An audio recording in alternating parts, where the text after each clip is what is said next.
Greetings everyone, welcome to Chess Advance. This game was played in chess.com in a Bundesliga event, and this game is played with the white pieces. We have Valery Kasakouski. With the black pieces, we have Arjun Erigaisi. So definitely Prodigy versus Prodigy, and this game is going to be one hell of a game, and it's just too complicated. Honestly, it's just too complicated even for the engines. Even the engines are not giving the correct answers to these, and you're absolutely going to adore this. And with the white pieces, so without further ado, let's start with this game. This is going to be a huge one to cover. So here we have e4, c5, knight to f3, d6. Just going for the Sicilian defense, we have bishop to b5. Going for the canal attack, we have knight to d7, a4, knight to f6. We have knight to c3, a6, and just bishop to e2. We have b6, d4, and just c captures, queen captures, but here just bishop to b7, castles, and e5, just immediately striking in the center, attacking the queen. And here we have queen to e3, but now just bishop to e7. Knight to d2, we have knight to c5, and there's just a lot of pressure on this pawn, and I mean, you don't want to play something like that. So here we have just rook to d1, just trying to put this rook very nicely against the black queen. We have rook to c8 and just knight to c4. And now is going to be some tension here in this position. So here we have just knight caps on e4, knight captures, and just bishop captures. And here we have b4, just pushing the knight back. And what do you do? Because if you move this, then you lose this. So is there anything in this position? Yes, that definitely it's opening theory. Here we have bishop caps on c2, and here after b captures, now you play this bishop captures. After bishop captures, rook captures on c5, and you can see that you already have a variation where you have two pieces for the rook.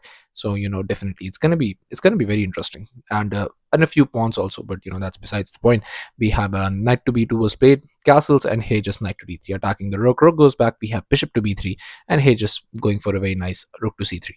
Rook to b1, d5, but here just going for this bishop to d2, attacking the rook. Now a very nice bishop to g5.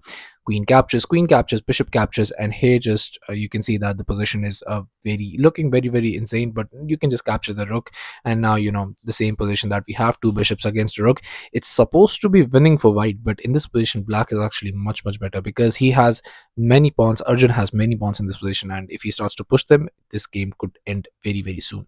Here bishop to c2 was played, but just rook to c3, and attacking the bishop, we have bishop to d1, rook f to c8, king to f1, f6, just not letting that bishop get any squares. Bishop back to d2, attacking the rook. Rook to c6, bishop to f3, and here just defending that pawn. We have bishop to e2, a5, and here just going for a move like f3, king to f7, and here we have rook to b2, f5, and here we have bishop to b5, attacking the rook. Rook to c5, and just king moves forward, king to e6, and here just going for a very slow move, bishop to d3, but it's just not going to work because here rook to d6 now.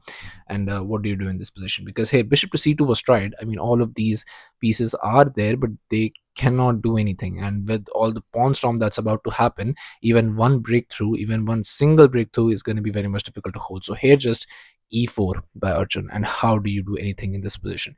Bishop to f4 was tried, attacking the rook. Rook moves, and here just bishop to b3, and might look like it's a little bit scary, but it's not. Here b5, and here we have bishop to e3, and in this position a very brilliant move by Arjun. Really spectacular, and kudos to him for finding it finding it there.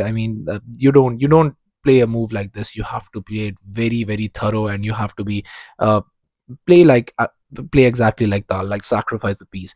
In this position, not caring about the rook, Arjun Erigaisi went for this b4. He has already sacrificed, he's already is like material down, technically speaking. If you leave the pawns aside, he has two bishops for the rook. I mean, if you remove all the pawns, it would be very good for white. With two bishops against a rook, it could get very ugly. But when you see this position and someone plays b4 and invites you to take the rook, what do you do? Because if you go for bishop caps on c5, here rook captures, and just rook to d2, now comes king to e5, and here after f4 you have to capture, and here after bishop caps on d5, now you play this h5, and here after g3 check, king moves, but a very nice bishop to e6. But now just you protect everything, keep the tip here, and everything, just push those pawns slowly. And here we have rook to b2, attacking the pawn, but here just this rook to c6, bishop to d7, and here just rook to c7, attacking the bishop. Rook to d2, h4, and here just after rook to d6, h captures, and here just king caps on g3. I mean, how are you ever, in what universe are you going to stop these pawns? And slowly you'll see that after just pushing a little bit more, you can see that this endgame is just completely converting. There is nothing you can do in this position. This is going to be captured. Here once you play a move like rook to h2, I mean, this is just absolutely over. But here after b4 we have rook to d2, and now now it's very tricky here. Rook to c4 was played, and again, I mean, again giving the rook up. I mean, if you do that, I mean, that's just that's just. I mean, you don't even have to think about it. I mean, these two pass pawns are absolutely going to crumble you. Here f4, but here just g6. G3, king to d6, and here just going for this king to f2. We have rook to c3, bishop caps on d5, but here just going for this rook to d3.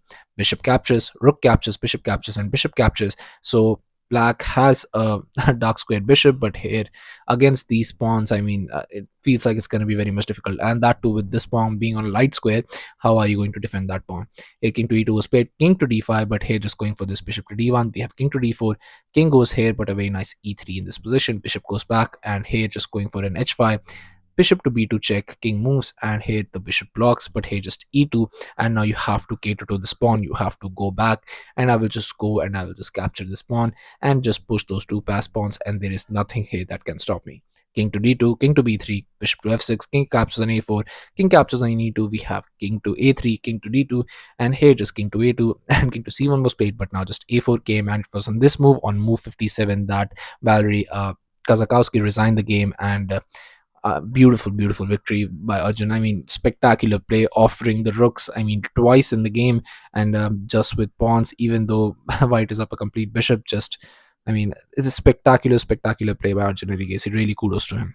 So yeah, thank you all for watching. I'll be coming back with games like these, so stay tuned to the channel, subscribe to the channel, and I'll be seeing you guys very, very soon. Thank you all.